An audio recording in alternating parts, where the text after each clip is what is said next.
ခင်ဂျီပရိသတ်များအားလုံးပဲမင်္ဂလာပါရှင်ဒီကနေ့ February 20 ရက်နေ့မှာရရှိခဲ့တဲ့နေ့စဉ်သတင်းတွေကိုတင်ဆက်ပေးပါတော့မယ်ကျွန်မအနောပါရှင်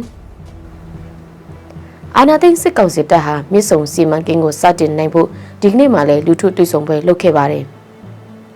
စစ်ကောင်စီတပ်ကမရှိတောင်ဘက်ကိုစစ်အင်အားဆက်တိုက်ဖိနေစေဖြစ်တဲ့အတွက်ဖက်ကန်ဒေတာမှာစီရေးပုံမတိမာလာနိုင်တယ်ဆိုတဲ့သတင်းတွေအတူနောက်ဆုံးရရှိထားတဲ့သတင်းတွေကိုတင်ဆက်ပေးတော့မှာပ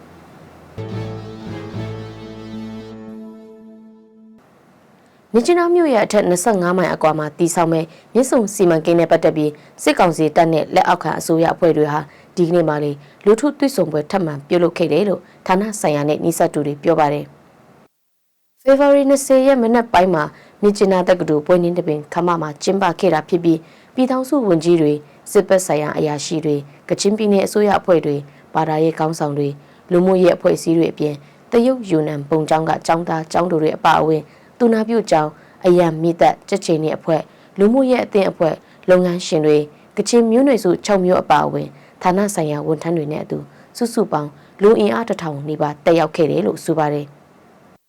စစ်ကောင်စီတပ်ဟာ2026ခုနှစ်ဇန်နဝါရီလ29ရက်နေ့မှာလဲမြစ်ကြီးနားမြို့ရွှေအိုက်ရပ်ကွက်မှာရှိတဲ့လီဆူရိုးရွာကွင်းနေရာမှာအေယာဝတီမြစ်ဆုံမြင့်ညာမြို့ဝမ်းရေအားလက်စစ်စီမံကိန်းတည်ဆောက်နိုင်ရေးကောင်းစဉ်အောက်လူထုတွေ့ဆုံပွဲလုပ်ခဲ့တယ်လို့ဇန်နဝါရီ30ရက်နေ့မှာလဲမြစ်ကြီးနားမြို့မိုးလုံနေလုံအားကစားကွင်းမှာတဖန်လူထုတွေ့ဆုံပွဲလုပ်ခဲ့ပြီးနှစ်လအတွင်းလူထုတွေ့ဆုံပွဲကို3ကြိမ်ပြုလုပ်ခဲ့တာဖြစ်ပါတယ်အာနာသိန်းစစ်ကောင်းဆောင်ဟာပြည်သူလူထုရဲ့ကန့်ကွက်မှုကြောင့်ရက်ဆိုင်ခဲ့တဲ့ AOD မြစ်ဆုံစီမံကိန်းကိုရပ်နားခဲ့ပေမဲ့အာနာသိန်းပြီးနောက်2024ခုနှစ်ဧပြီလ24ရက်နေ့မှာ AOD မြစ်ဆုံမြင့်ညာမြို့ဝိုင်းရေအားလစ်စစ်စီမံကိန်းဦးဆောင်အဖွဲ့ကိုဖွဲ့စည်းကြောင်းကနဦးအမိန့်ကြေညာစာထုတ်ပြန်လာတာပါအဲ့နောက်မှာတော့2025ခုနှစ်စက်တင်ဘာလစစ်ကောင်းဆောင်ရဲ့တရုတ်ခီးစဉ်ကအပြန်မြန်မာနဲ့တရုတ်နိုင်ငံအကြားမြစ်ဆုံစီမံကိန်းအပါအဝင်ရေနံနဲ့တဘာဝတောင်ဝဲပိုက်လိုင်းစီမံကိန်းမန္တလေးမူစေရထိုင်လန်စီမံကိန်းတွေကိုအမြန်ဆုံးအကောင့်အထည်ဖို့ဆောင်ရွက်နိုင်ဖို့ဆွေးနွေးခဲ့တယ်လို့စစ်ကောင်စီကထပ်မံထုတ်ပြန်လာတာပါမြစ်ဆုံစီမံကိန်းဟာပြီးခဲ့တဲ့2009ခုနှစ်ကစတင်ခဲ့တဲ့မြစ်ဆုံတန် project မြစ်ဆုံရေကာတာစီမံကိန်းဟာတရုတ်နိုင်ငံစွမ်းအင်ရင်းနှီးမြှုပ်နှံမှု Corporation China Power Investment Corporation CPI နဲ့မြန်မာအစိုးရဦးတန်းရွှေလက်ထက်ကပူးပေါင်းလှုပ်ဆောင်ခဲ့တဲ့စီမံကိန်းပဲဖြစ်ပါတယ်ဒီစီမံကိန်းဟာကချင်ပြည်နယ်ဒေသခံပြည်သူတွေအတွက်တာမကမြန်မာတပြည်နယ်လုံးကိုချင်းချောက်လာနိုင်မဲ့အန္တရာယ်တွေရှိနေတာကြောင့်တဘာဝပတ်ဝန်းကျင်ဆိုင်ရာကျွမ်းကျင်သူတွေပြင်မြန်မာလူထုတရက်လုံးကပြင်းထန်စွာကန့်ကွက်ခဲ့ကြတာဖြစ်ပါတယ်။ဒါကြောင့်2011ခုနှစ်တမဒဦးသိန်းစိန်လက်ထက်မှာမြစ်ဆုံရေကာတာစီမံကိန်းကိုအပြည့်တိုင်ရပ်နားတာမျိုးမဟုတ်ပဲယာယီရပ်ဆိုင်ထားရတာပါ။2021ခုနှစ်စစ်အာဏာသိမ်းလိုက်ပြီးနောက်အာဏာသိမ်းစစ်ကောင်ဆောင်မင်းအောင်လှိုင်ကတရုတ်နိုင်ငံနဲ့စီးပွားရေးစွမ်းအင်စီမံကိန်းတွေကိုပြန်လည်ညှိနှိုင်းလာခဲ့ခြင်းကချင်ပြည်နယ်ကမြစ်ဆုံစီမံကိန်းတွေပါဝင်လာပြီးလက်ရှိစစ်ကော်မရှင်နဲ့တရုတ်ဟာနောက်ွယ်မှာညှိနှိုင်းမှုတွေဆက်တိုက်လှုပ်ဆောင်လာတာလည်းဖြစ်ပါတယ်2024ခုနှစ်ကစပြီးမြစ်ဆုံစီမံကိန်းကိုပြန်လည်စတင်နိုင်ဖို့စစ်ကော်မရှင်တပ်ရဲ့လှုပ်ဆောင်မှုတွေဟာပုံမထင်ရှားလာပြီး2025ခုနှစ်ဒီဇင်ဘာလ16ရက်နေ့မှာတော့မြစ်ဆုံစီမံကိန်းနဲ့ပတ်သက်ပြီးကန့်ကွက်သူတွေကိုဖမ်းဆီးအရေးယူမယ်လို့ထုတ်ပြန်ကြေညာစာကိုထုတ်ပြန်လာတာပါစစ်တပ်ဖွဲ့စည်းထားတဲ့မြစ်ဆုံမြင့်ညာမြို့ဝမ်းစီမံကိန်းဦးဆောင်အဖွဲ့ကလည်းလက်ရှိမှာမြစ်ကြီးနားမြို့တွင်ပြည်သူလူထုဘာသာရေးကောင်းဆောင်တချို့နဲ့တွေ့ဆုံစည်းဝေးတာတွေလှုပ်ဆောင်နေပြီးမြစ်ဆုံရေကာတာစီမံကိန်းနဲ့ပတ်သက်ပြီးစီယုံပြောဆိုမှုတွေဆက်တိုက်လှုပ်ဆောင်နေတယ်လို့မြစ်ကြီးနားဒေသခံတွေစီကနေသိရပါတယ်။ဖက်ကန်မြို့နယ်တွင်ခရိုင်ရဲ့ပူပေါင်းတပ်ထိန်းချုပ်ထားတဲ့ဆိုင်းတောင်ကွေခါဒေသကိုပြန်ရဖို့စစ်တပ်ကဒီရက်ပိုင်းဆက်တိုက်အင်အားဖိနေတယ်လို့ဒေသခံတွေပြောပြလာတာပါ။ပြီးခဲ့တဲ့ဇန်နဝါရီလ29ရက်နေ့ကမရှိကထောင်ဘက်ကိုစစ်ကြောင်းတို့ဝင်ရောက်လာပြီးနောက်စစ်ကောင်စီတပ်တွေဟာမရှိကထောင်စုတောင်းတောင်ကတောင်ကုန်းတောင်ချေရှိအရက်သားနေအိမ်တွေမှာတက်ချပြီးနေထိုင်သူတွေရှိတယ်လို့ဖေဖော်ဝါရီလ18ရက်နေ့မှာလည်းနောက်ထပ်ဖက်ကန်တမကုန်းကနေ4-wheel ၄စီးနဲ့အင်အားတွေဖိနေကြတယ်လို့ထပ်မံသိရပါတယ်။အလားတူဖေဖော်ဝါရီလ20ရက်ဒီကနေ့မှာလည်းလေပြင်းဂိတ်စခန်းကနေမရှိကထောင်တီလာရှင်ကုန်းအောက်ကရေအေးချောင်းဘက်ကိုတုံဖုံးကား6စီးနဲ့အင်အားထပ်ပို့ထားတယ်လို့သိရပါတယ်။ဒေသခံတွေပြောပြချက်အရဒီမနေ့ရေအေးချောင်းဘက်ပို့ထားတဲ့စစ်အင်အားတွေဟာပြီးခဲ့တဲ့ဖေဖော်ဝါရီလ18ရက်နေ့ကကားမိုင်းလန့်အတိုင်းစစ်ကြောင်းတို့ဝင်ရောက်ထားတဲ့မူကောင်းအခြေစိုက်စကားကတော့လက်အောက်ခံတပ်တွေနဲ့ရှိသူဆိုပြည်သူစစ်တပ်တွေဖြစ်နိုင်တယ်လို့သုံးသပ်နေကြတာပါ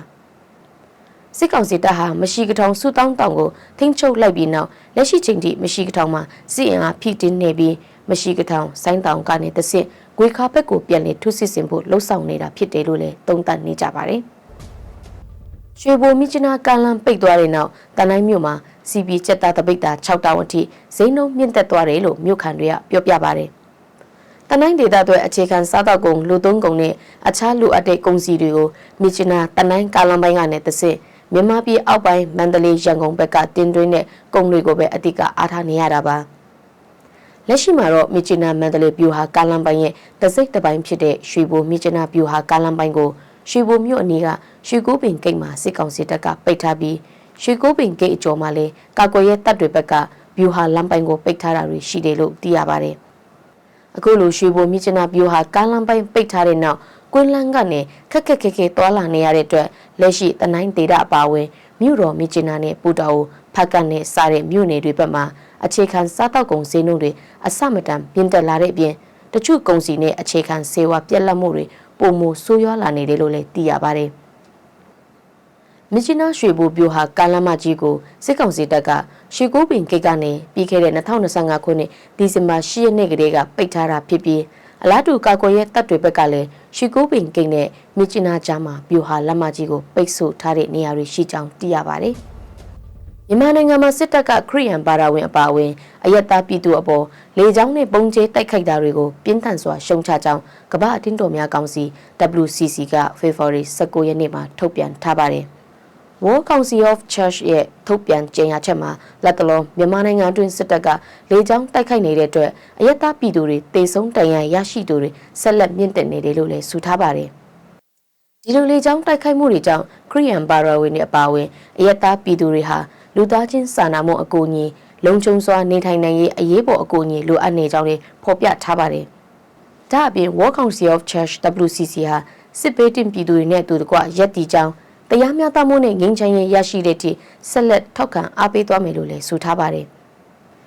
WCC ရဲ့အထွေထွေအတွင်းရေးမှူးချုပ် Reverend Professor Dr. Jerry Bailey ကစစ်တပ်ရဲ့ဒီတိုက်ခိုက်မှုတွေဟာအပြည်ပြည်ဆိုင်ရာဥပဒေကိုပြင်းထန်စွာချိုးဖောက်တာဖြစ်ပြီးလူသားဂုဏ်တိတ်ခါနဲ့အသက်ရှင်တန်ခွင့်ကိုပါဖျက်ဆီးနေတယ်လို့ပြောထားပါတယ်။ အမေရိကန်နိုင်ငံတကာပါရာရေးလွတ်လပ်ခွင့်ဆိုင်ရာကော်မရှင် USCIRF ရဲ့အစီရင်ခံစာအရမြန်မာနိုင်ငံမှာနေရစွန့်ခွာထွက်ပြေးရသူ3.5 တန်းကျော်ထိရှိနေပြီးအဲ့ဒီချိန်မှာကချင်ပြည်နယ်က2,392,200 ကျော်ပါဝင်နေတာလည်းဖြစ်ပါတယ်။ဒီကနေ့ညနေခင်းသတင်းတွေကိုတင်ဆက်လို့ပြီးပါပြီ။ KNGရဲ့နေ့စဉ်သတင်းတွေကိုကြည့်ရှုအားပေးကြတဲ့ပရိသတ်များအားလုံးကိုအထူးကျေးဇူးတင်ရှိပါတယ်ရှင်။